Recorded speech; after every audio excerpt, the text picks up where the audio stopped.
Avec G20 en maths, il n'y a jamais de problème, mais que des solutions.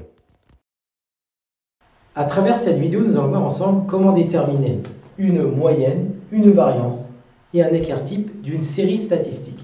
Donc ici, on l'a fait de manière générale, c'est-à-dire qu'en fait, ici, on aura un tableau sur lequel vous allez avoir des valeurs et des effectifs. Et pour chacune des valeurs, sera associé un effectif particulier.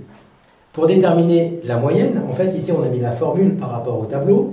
On va faire x1 fois n1 plus x2 fois n2 plus ainsi de suite, si là vous avez d'autres colonnes, jusqu'au dernier, plus xp fois np, et divisé par l'effectif total. Et l'effectif total, c'est quoi? C'est la somme des colonnes. On fait n1 plus n2 plus n3, et ainsi de suite, plus np.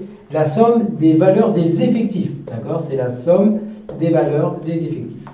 Donc ici, ça nous fait diviser par n1 plus n2 jusqu'à np. Donc ça, c'est la notion de moyenne. Pour la variance, eh bien, en fait, une fois qu'on connaît ici la moyenne, on va appliquer la formule. Ça va être, ici, on mettra une parenthèse. On prendra la première valeur moins la moyenne qu'on aura calculée précédemment, qu'on mettra au carré, auquel on multipliera par son effectif associé. Ensuite, x2 moins la moyenne qu'on a calculée précédemment au carré fois l'effectif. On reproduit le même schéma jusqu'à la dernière colonne.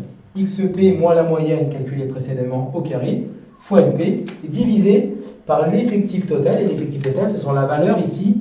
On fait n1 plus n2, ainsi de suite jusqu'à np. Donc c'est l'effectif total et non pas le nombre de colonnes. Ça, c'est hyper important. Ce sont les valeurs à l'intérieur. Donc ici, n1 plus n2 jusqu'à np. On aura la variance. Et enfin, on a ici maintenant l'écart type. Et l'écart type, ça sera sigma, c'est la lettre ici sigma, égale à la racine carrée de la variance. Donc là, on a fait un exemple de manière théorique. On va l'appliquer sur un calcul. Donc je vais effacer ici l'ensemble des informations, puis on va le faire ensemble sur un exemple complet. Donc on va avoir ici un tableau sur lequel on a les informations suivantes que je vais recopier. Donc là, on vous les a présentées. Donc en fait, ici, on a un tableau que je mets ici avec les valeurs. Donc vous avez vos valeurs. Là, on a les effectifs.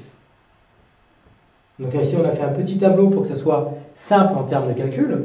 Donc ici, on a 5 en valeur, on a 8 et on a 10. D'accord? Et donc les effectifs seront 1, 2 et 2. Donc on va commencer par calculer la moyenne. Donc on rappelle que la moyenne, ça va être x bar. Donc quand j'applique la formule de la moyenne, ça va être ici 5 multiplié par 1, plus 8 multiplié par 2, plus 10 multiplié par 2, et divisé par l'effectif total. Et l'effectif total, en fait, c'est 1 plus 2 plus 2. D'accord? Donc ici, j'ai fait le calcul pour vous. On va trouver exactement 8,2. Donc là, on va le noter ici. On a trouvé maintenant que la moyenne, c'est égal à 8,2. On va passer à l'étape numéro 2, c'est-à-dire calculer la variance qui va être nécessaire pour calculer après l'écart type. Donc ici, la variance, ça va être en relative par rapport à la formule qu'on a vue au préalable. C'est la valeur de l'effectif, donc c'est la valeur ici 5, pardon, moins la moyenne, 8,2, qu'on élève au carré et on multiplie par l'effectif associé 1. Plus, on fait la même chose avec 8, on enlève la moyenne, on met au carré, et ensuite on multiplie par 2. Et enfin, avec la dernière, 10 moins la moyenne, que l'on met au carré, et le tout multiplié par 2, et on divise par l'effectif total, donc ici, c'est-à-dire ici 1 plus 2 plus 2. Et donc ça nous donne à la fin la variance. Une fois que vous allez le calculer, on trouvera exactement 3,36.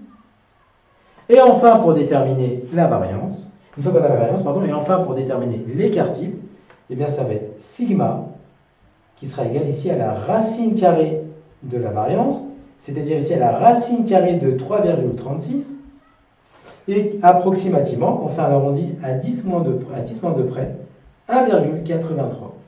Donc on va voir ensemble ici la méthodologie à partir d'un tableau de statistiques, comment déterminer la moyenne, la variance et l'écart type. Comme tu as kiffé la vidéo et que tu veux des bonnes notes en maths, alors tu mets un pouce bleu, tu t'abonnes à notre chaîne, tu poses un commentaire, on y répond sans problème. Ensuite, on t'embarque avec nous sur g20enmaths.com. des exercices corrigés, des détails de ouf avec ça. Plus d'excuses pour pas avoir de bonnes notes en maths. Et bien sûr, rendez-vous sur nos réseaux sociaux.